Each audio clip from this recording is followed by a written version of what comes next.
It's July by now, and I'm out with my friend Hidalgo, riding through the fields.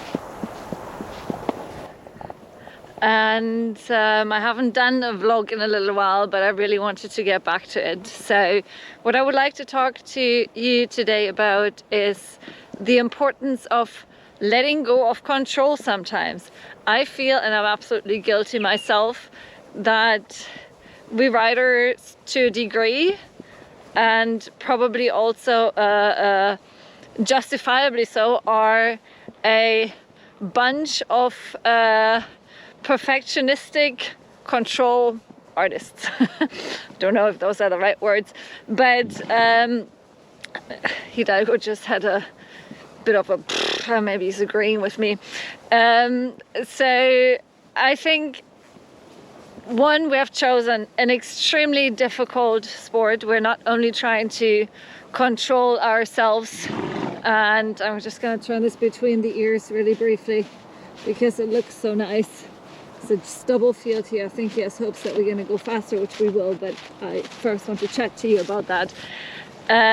So we have not only chosen a sport where we need to control, let's say, our body, a ball and a racket or something similar, or even, as a really pretty buzzard flying, or possibly even, you know, a bit more difficult, a ball, a team and a goal or something similar. But we have chosen a sport in which we're trying to maneuver a 500-600 kilo animal with a mind of its own, that is a prey animal that will run and flee, will run away and flee if he gets scared.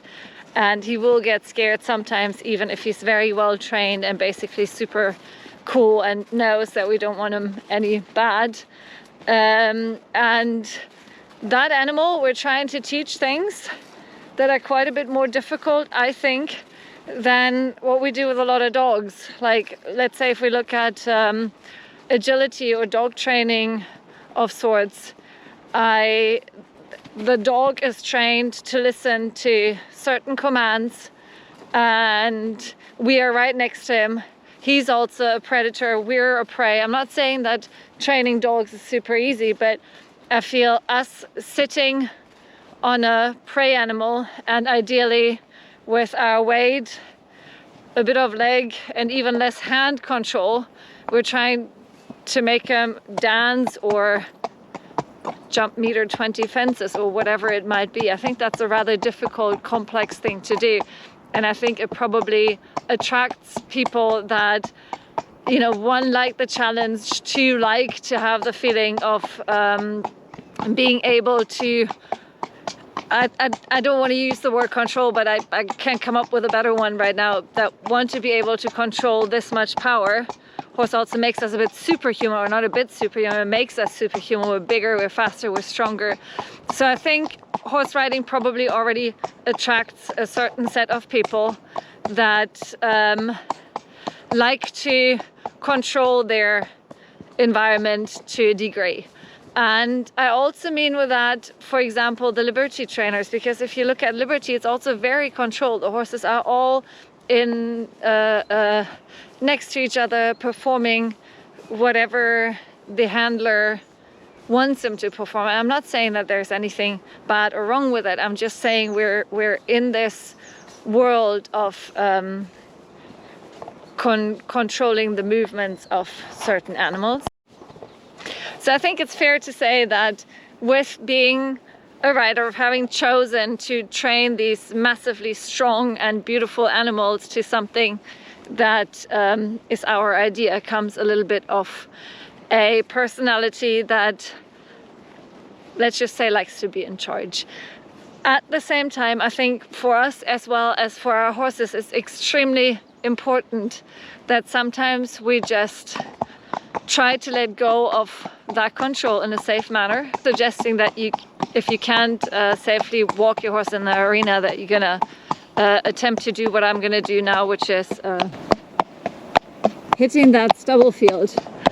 But I do think it's important for us and for our horses and for the joy of riding and for the relationship between us, for building up the trust between horse and rider, to sometimes just open them up in a safe and controlled way that we actually all do have a certain amount of fun, and that we stretch our ability of how much can we do, how much, you know, in a safe way, like I said before, but also that we tell our horse, because I do think they understand much more than we credit them, and that we do tell our horse, hey, look, you're such a cool dude, and I do trust you, and I do believe that we can, if I let you just run here, that in my case, just run. If you know, like I said before, if that's not safe for you, find something else.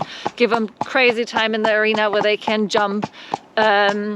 See if maybe you're just at a walk for riding out, maybe somebody can pony you out, and just so, you know, so that you expand your level of comfort, and that the horse sees you're working as hard as he does in giving him joy and giving him fun and letting him be that athletic animal that he is.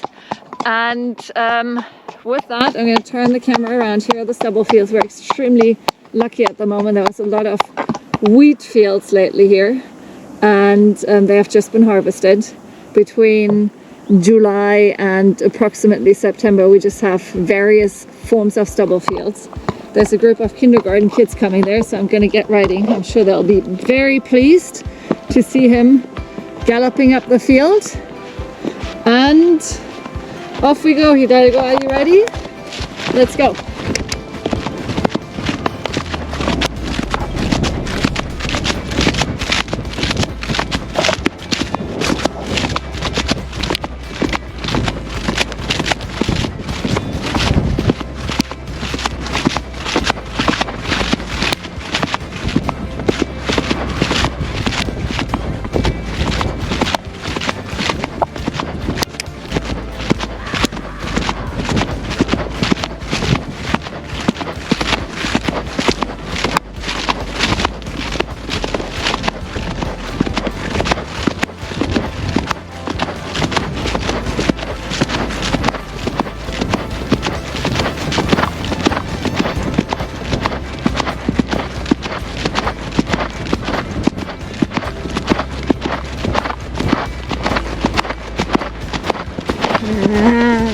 Super.